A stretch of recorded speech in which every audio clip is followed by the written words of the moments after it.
Bismillahirrahmanirrahim.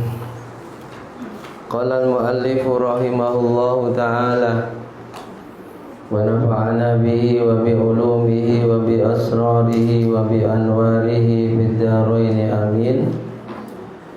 Melanjutkan kajian kitab Al-Mawa'id bil Ahaditsil Qudsiyah karya beliau Al-Imam Abi Hamid Muhammad bin Muhammad Al-Ghazali. Malam hari ini mau'izah yang ke-9 ya.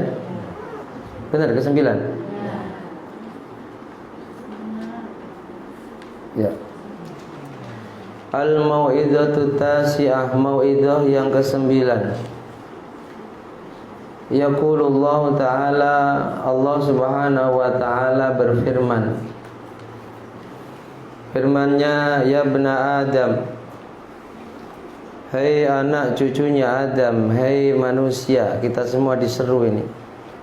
Dan yang diseru Allah ini bukan hanya mereka yang beriman, semua manusia. La tal'anul mahlukin, jangan sekali-kali kalian melaknat makhlukku. Jelas? Tak boleh. Karena bisa jadi orang yang saat ini kita caci maki, kita laknat, di kemudian hari Allah muliakan dia dan kita yang dihinakan oleh Allah. Orang melaknat itu kan seakan-akan menjamin dirinya baik terus. Betul tidak? Tak boleh. La tal'anul mahlukin. Dilarang kita melaknat bukan hanya manusia, apalagi orang yang beriman. Semua makhluk meskipun itu hewan yang paling najis, kita nggak boleh melaknatnya. Hanya nasihatnya Sayyidina Ali karramallahu wajah, nasihatnya biar kita nggak sombong merasa paling benar. Oke, saat ini kita baik, apakah kita berani menjamin kita baik terus sampai mati? Nggak ada jaminan itu. Saat ini kita beriman, apakah kita berani menjamin? Meskipun kita berharap besar terus beriman, nggak ada jaminan. Makanya nggak boleh. Sayyidina Ali itu menasihati kita, kun indallah khairan nas wa kun indan nafsi syarran nas wa kun indan nas rijalan minan nas. Kun indallah, jadilah kamu di mata Allah itu khairan nas, manusia yang terbaik. Perintahnya Allah maksimalkan dijalankan, maksimal. Larangannya Allah maksimal jauhi dan tinggalkan. Di mata Allah. Wa kun indan nafsi syarran nas, di matamu sendiri jadilah kamu itu manusia yang terburuk. Pokoknya kamu menganggap dirimu itu terburuk, tak punya kelebihan daripada yang lain. Karena andaikan kita punya kelebihan, itu titipan Allah yang sewaktu-waktu bisa diambil. Entah ilmu, entah ketampanan, entah kegagahan, entah kecantikan, entah harta, titipannya Allah. Wa kun indan nas, di mata manusia lain jadilah kamu rijalan minan nas, sama dengan mereka, tak punya kelebihan. Kalau kita bisa mengamalkan nasihat singkat ini, insya Allah tak ada kesombongan dalam hati kita. Makanya nasihat ini dijelaskan oleh Syekh Abdul Qadir Al-Jilani radhiyallahu an. Syekh Abdul Qadir itu menjelaskan nasihat ini dengan nasihat beliau, kalau kamu jumpa dengan orang yang lebih tua, maka berkatalah pada dirimu, Masya Allah, ini orang lebih tua, umurnya lebih panjang daripadaku, hidupnya lebih lama daripadaku, otomatis ibadahnya lebih banyak. Aku masih sedikit karena masih muda. Kalau kamu bertemu dengan orang yang lebih muda, katakan padamu, Masya Allah, si fulan ini umurnya masih sangat timur, masih sangat muda, otomatis maksiatnya masih sedikit. Aku sudah 60 tahun, 50 tahun, hidupku lebih lama daripada dia, maksiatku, dosaku lebih banyak dari dia. Tak akan ada sombong. Berjumpa dengan orang yang berilmu, Masya Allah, sungguh beruntungnya orang ini. Karena amal yang dilakukan pasti berdasarkan ilmu. Sementara aku nggak tahu terkadang dalam beramal itu ilmunya bagaimana. Beruntung sekali.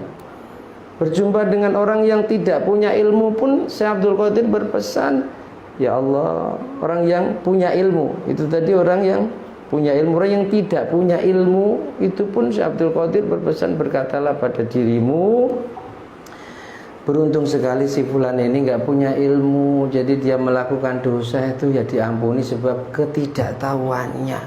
Sementara aku Allah kasih ilmu, tapi dosa masih terus aku langgar, maksiat masih terus aku lakukan. Sampai jumpa dengan orang kafir pun kita nggak boleh sombong, apalagi orang mukmin. Paham ya? Jangan suka melaknat, jangan suka mencaci maki. Itu larangan yang tegas dari syariat. Siapapun orangnya yang mencaci maki, melaknat, itu tetap melanggar larangan. Berjumpa dengan orang yang tidak beriman pun kita nggak boleh sombong. Kita suruh berkata dalam hati kita oleh Syekh Abdul Qadir Al-Jilani, si fulan sekarang nggak beriman, saat sementara aku beriman. Bisa jadi lain waktu si fulan yang beriman, aku tidak beriman. Siapa yang menjamin kita bisa menjaga iman kita? Siapa? Gak ada. Gak boleh sombong, ya. Apalagi sampai melaknat. Karena ketika seseorang itu mencaci maki orang lain, otomatis satu, ada dosa sombong di sana. Yang kedua, ada dosa ghibah, mencaci maki, ghibah. Di situ ada dosa mempermalukan orang, di mana haram hukumnya mendolimi harga diri orang lain, apalagi orang-orang yang seiman. La tal'anul makhlukin, jangan kalian melaknat makhlukku, kata Allah. Siapapun gak boleh sombong, ya. Meskipun jumpa dengan orang kafir, apalagi hanya sekedar orang yang ahli maksiat, orang kafir pun kita gak boleh mencaci maki, kita gak boleh sombong. Tapi Syekh Abdul Qadir Al-Jilani menasihati kita, berkatalah pada dirimu, si fulan saat ini kafir, tak punya iman, tapi bisa jadi entah seminggu yang akan datang, 1 tahun yang akan datang, 10 tahun yang akan datang, Allah kasih hidayah dalam hatinya, dia beriman. Dan sementara aku yang sejak lahir, sejak kecil beriman, bisa jadi Allah cabut iman dalam hatiku, aku menjadi kafir. Takkan ada sombong, takkan ada sombong. Padahal sombong ini kalau tidak segera ditobati, naudzubillahi min dzalik, akan menjadi sebab kita tidak bisa masuk surga. Naudzubillahi min. Man kana fi qalbihi, hadis sahih, man kana fi qalbihi misqalu dzarratin min kibrin la yadkhulul jannah, tak akan bisa masuk surga orang yang dalam hatinya ada sifat sombong, meskipun hanya sebobot darah, saking kecilnya. Darah itu sesuatu yang sangat kecil, ada yang mengartikan atom yang hanya bisa dilihat dengan alat yang namanya mikroskop. Saking kecilnya, saking ringannya ada sombong dalam hati kita, tidak segera kita taubati, maka la yadkhulul jannah. Rasul katakan, takkan masuk surga, takkan masuk surga. Sombong itu apa ya Rasulullah, sampai begitu dahsyat ancamanmu? Rasul menjawab, batrul haq wa ghamtun nas. Sombong itu merasa lebih baik daripada manusia lain dan tak mau menerima kebenaran. La tal'anul mahlukin faturaddal la'natu alaikum, jangan kalian melaknat makhlukku, sungguh laknatmu itu akan kembali pada kalian. Kita mencaci maki orang lain, apalagi sampai melaknat, apalagi Masya Allah yang dilecehkan itu seorang ulama, seorang habaib, laknatmu kembali pada dirimu. Faturaddul la'natu alaikum. Ya bna Adam, hei anak cucunya Adam, istaqamatis samawat. Jangan kita tergolong orang yang suka melaknat, ya. Masya Allah. Istaqamatis samawatu fil hawa bila amadin. Hei anak cucunya Adam, Langit ini bisa tegak berdiri tanpa tiang bismin wahidin min asma'i, itu hanya dengan sebab satu asmaku saja dari sekian asmaku. Langit yang begitu luas bisa berdiri tegak tanpa tiang. Tapi hati kalian lam tastaqim qulubukum bi alfi mau'idatin min kitabi. Ribuan mau'idah disampaikan pada kalian dari kitab-kitabku, hati kalian masih tidak lurus, hati kalian masih tidak tegak, hati kalian masih sering melenceng. Kamu ini bagaimana? Mikirlah langit yang hanya dengan satu asmaku bisa tegak tanpa tiang. Hati kalian tiap hari dapat ribuan mau'idah dari kitabku, lam tastaqim qulubukum, hati kalian masih sering melenceng. Ya ayyuhan nas, hei para manusia, kama la yalinul hajaru fil ma, sebagaimana tidak mungkin batu itu akan menjadi lunak dengan air, kadzalika la tu'athirul mau'idah fil qulubil qasiyah, begitu juga mau'idah yang kalian dengarkan tiap saat, tiap hari, tiap waktu tak akan berpengaruh pada hatimu ketika hatimu keras. Lunakkan hati kita dengan apa? Perbanyak zikir. Dengan apa?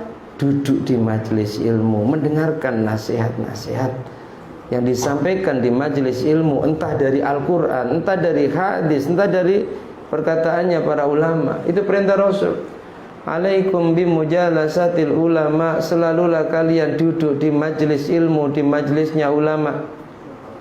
Wastima'i hikmatil hukama, selalulah kalian mendengar ilmu-ilmu yang bermanfaat dari orang-orang yang hukama, ulama-ulama yang memang Allah anugerahkan kepadanya ilmu yang bermanfaat.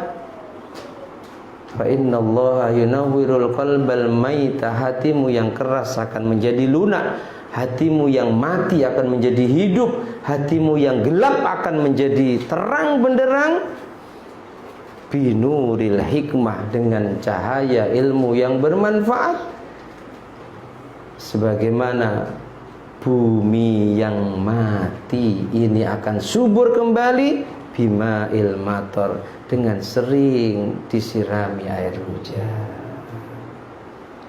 Makanya bersyukurlah ketika Allah pilih kita menjadi manusia yang mau duduk di majelis ilmu. Tidak semua Allah pilih itu, tidak semua. Kita harus bersyukur. Meskipun sedikit dipaksa tidak masalah, tapi bersyukurlah kita tergolong orang-orang yang dipilih oleh Allah. Alhamdulillah. Ya bena Adam, hei anak cucunya Adam, kaifa tasyaduna annakum ibadallah, annakum ibadullah summa ta'suna. Hei anak Adam, bagaimana mungkin kalian itu mengaku bahwa kalian itu hamba Allah, sementara kalian sering mendurhakainya? Malulah kalian, malu pada Allah. Kalau memang mengaku hambanya Allah, hentikan maksiatmu. Cuma terkadang kita sudah berikhtiar agar maksiat kita berhenti, zahir kita berikhtiar, batin kita berdoa, masih juga enggak mampu kembalikan. Bismillah walhamdulillah wal khairu wasyarru. Berarti ini sudah kehendak Allah. Tapi kita wajib berikhtiar. Jangan turuti. Pengen minum khamar turuti jangan. Pengen judi turuti jangan. Harus berikhtiar. Tapi sudah berikhtiar semaksimal mungkin, dan Allah pasti menilai ikhtiar kita zahiran wa batinan.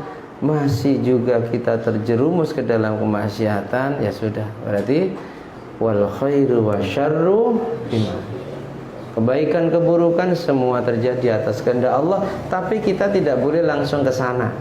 Ya, harus ada upaya untuk menghindari kemaksiatan. Malulah kalian, kaifa tasyaduna annakum ibadullah. Bagaimana mungkin kamu itu mengaku di mana-mana aku hamba Allah, aku hamba Allah, tapi summa ta'sunahu, tapi kamu sering mendurhakainya. Malu, rubah. Ini nasihat untuk saya. Malu, rubah. Jangan terus-teruskan. Wa kaifa tazamuna anna al-mauta haqqun wa antum lahu karihun. Dan bagaimana mungkin kamu itu menyangka, meyakini kematian itu hak, tapi kalian benci pada kematian. Kalian doanya, ya Allah panjangkan umurku, panjangkan umurku. Ya tidak masalah. Tapi kita harus yakin bahwa kita semua akan mati, dan kapan datangnya kematian tidak ada yang tahu kecuali Allah. Sehingga karena ketidaktahuan kita tentang datangnya kematian, persiapkan diri terus untuk menghadapi kematian, sehingga saat nanti kematian itu datang kita sudah siap, sudah welcome. Assalamualaikum ya Israel. Bukan lari, Israel datang, nanti dulu, nanti dulu. Qul innal mauta alladhi tafirruna minhu fa innahu mulaqikum thumma turadduna ila alimil ghaibi wasyahadah fayunabbi'ukum bima kuntum ta'malun. Katakan wahai Muhammad, umatmu itu banyak yang ingin lari dari kematian. Innal mautalladzi tafirruna minhu, sungguh kematian yang kalian itu banyak yang ingin lari darinya. Fa innahu mulaqikum, kalian mau lari kemanapun, kematian itu kalau sudah saatnya akan menjumpai kalian, akan menjumpai kalian. Makanya ada cerita dalam kitab Daqaiqul Ahbar itu, di zamannya Nabi Sulaiman, ada seorang laki-laki datang kepada Nabi Sulaiman. Kemudian pada obrolannya itu, karena Nabi jadi tahu, sepertinya sebentar lagi kamu akan mati. Ketika tahu ada tamu bicara serius dengan Nabi Sulaiman. Lalu ditanya, siapa itu tadi? Itu tadi Israel. Ngapain? Ngasih kabar kamu besok mati. Mati? Iya. Ya Nabi Sulaiman, tolong aku besok jangan di sini. Perintahkan jin-jin untuk membawa saya ke daerah yang jauh. Daerah yang jauh. Singkat cerita dibawa ke daerah yang jauh. Bertepatan dengan itu Israel juga di sana. Jadi dia lari dari kematian di tempatnya Nabi Sulaiman, ingin menghindar kematian, ternyata di sana Israel. Allah perintah juga Israel untuk mencabut nyawa orang di sana. Ya jumpa. Innal mautal ladzi tafirruna minhu, sungguh kematian yang kalian banyak lari darinya, fa innahu mulaqikum, akan menjumpai kalian. Tidak ada yang bisa lari dari kematian. Sampai dalam ayat yang lain, meskipun kalian bersembunyi di dalam peti yang sangat tertutup rapi, yang tak mungkin bisa dibuka, kalau mati ya tetap ya mati. Maturadduna ila alimil ghaib. Nah kalau sudah mati, maka dikembalikan kepada alimil ghaibi, zat yang maha mengetahui al-ghaib wasyahadah, alam ghaib dan alam nyata. Untuk apa dikembalikan ke sana? Fayunabbi'ukum bima kuntum ta'malun, lalu akan diceritakan tentang amal-amal kalian, dilaporkan. Nah, mudah-mudahan saat kita menghadap Allah, iman Islam ini masih tetap terjaga dengan kuat dalam hati kita, dan kita sedang melakukan kemuliaan-kemuliaan yang Allah ridhoi. Amin Allahumma amin. Mohon panjang umur boleh, tapi jangan sampai kita lari dari kematian. Tazamuna, kalian ini bagaimana? Kalian yakin bahwa kematian ini hak, wa antum lahu karihun, tapi kalian ini benci pada kematian. Wa taquluna bi alsinatikum ma laysa lakum bi ilm. Kalian suka berkata dengan lesan-lesan kalian sesuatu yang kalian tak punya pengetahuan. Jangan suka menulis sesuatu yang kita nggak paham, apalagi memberitakan sesuatu yang kita tidak tahu, apalagi itu kabar yang tidak bagus untuk saudara kita. Jangan. ada orang bicara sama kita mengabarkan tentang si fulan tadi begini-begini, jangan langsung dipercaya. Langsung di-share, di-upload di media sosial jadi status, ternyata si fulan hari ini begini, belum tabayun. Berapa banyak umat sebelum kalian yang Allah binasakan dan rusak sebab mereka tidak mau tabayun ketika mendengar kabar berita. Langsung diomongkan, ya ayyuhalladzina amanu in ja'akum fasiqun binaba'in. Hei orang-orang yang beriman, ketika ada orang fasik datang kepada kalian membawa kabar. Ini terkadang ada yang sedikit mengkritisi.